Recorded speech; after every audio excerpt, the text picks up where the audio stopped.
एणिके driver पाख seat रे सप्ताह को 2 दिन बसी यात्रा करिबे अधिकारी।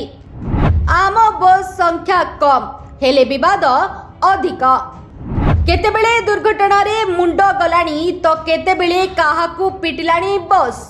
चलित वर्ष दुर्घटना रे आम बस पाखापाखि 6 रु अधिक जीवन नेइछि। आम बस दुर्घटना रोकिबाकू नुआ योजना करिछि कैपिटल रीजन अर्बन ट्रांसपोर्ट। एणिकी ड्राइवर पाख सीट्रे अधिकारी सप्ताह को 2 दिन बसी यात्रा करिबे और यात्री अभियोग शुणिबे। एने नोटिस जारी करा जायछि।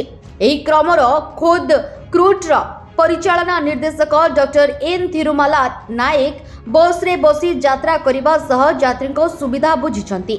आम बस संख्या कम हेले विवाद अधिक। केतेबेले दुर्घटना रे मुंड गलानी तो पुणी केतेबेले काहाकू किए पीटी गुरुतर कलानी।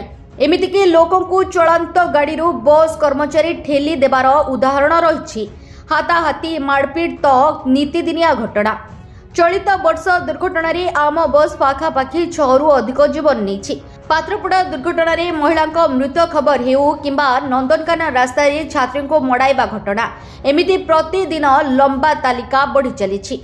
माळ माळ अभियोग क्रूट अधिकारी निद हजाई देलानी। आम बस सेवारे साधारण यात्री यात्रा अभिज्ञता वृद्धि नहीं क्रूट पक्षरु अन्य एक गुरुत्वपूर्ण पदक्षेप निया जायछि। क्रूट परिचालना निर्देशक एन थिरुमाला नायक क्रूट अधिकारी मानकु सप्ताह रे अंततः 2 थर आम बस रे यात्रा करिबाकू निर्देश दैछंती। बस यात्रा बेले ऑनलाइन फॉर्म माध्यम रे आम बस सेवार स्वरूप उपरे मतामत संग्रह हेबो, जहाकू आधार करी बस सेवार उन्नतीकरण पई कार्य कराजिबो। बुधवार डॉक्टर नायक निजे अन्य वरिष्ठ अधिकारी समेत क्रूट कार्यालय बाहरी 10 नंबर बस रे किट छकरू इन्फोसिटी एवं 13 नंबर रूट रे ट्राइडेंट महाविद्यालय केसरी टकीज जाए यात्रा करी प्रकृत अवस्था परखिछंती।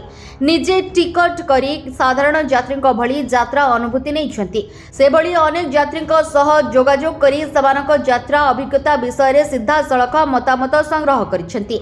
प्रशासनिक स्तर रे निर्णय हेउथिबा योजना एवं तृणमूल स्तर रे बासस्थान वास्तवता मध्यरे थिबा प्रशासनिक स्तर रे निर्णय हेउथिबा योजना एवं तृणमूल स्तर रे वास्तवता मध्यरे थिबा व्यवधान को दूर करिबा एवं समस्त वर्गर यात्री मानक पई आम बस सेवा को अधिक सुगम करिबा एही पदक्षेपर मुख्य उद्देश्य रही। सेबली क्रूट महाप्रबंधक संजय विश्वाल अचानक जांच करिबा अवसर रे कटक सीडीए 9 रु भुवनेश्वर कला राहंग पर्यंत बस रे यात्रा करी सेवार मूल्यांकन करिथिले। एही पदक्षेप माध्यम रे प्रत्येकटी मतामत को गुरुत्वर सहित ग्रहण करी एहाको मूल्यांकन कराजिबो। आम बस सेवारे रूट संपर्कित मतामत गोटे बस परे अन्य बस समय आम बस एप्लिकेशन प्रजुक्ति विद्या और ज्ञान कौशलर वृद्धि भली सामग्रिक सेवार उन्नति दिगरे मतामत संग्रह हेबो। यात्री अनुभूति पाई आम बस मोबाइल एप्लिकेशन रे मध्य एक मतामत फॉर्म जोड़ा हेबो। सेथिरे नियमित भाबरे विभिन्न मतामत को नै आम बस सेवा को उन्नत कराजिबो। ब्यूरो रिपोर्ट चर्चा न्यूज।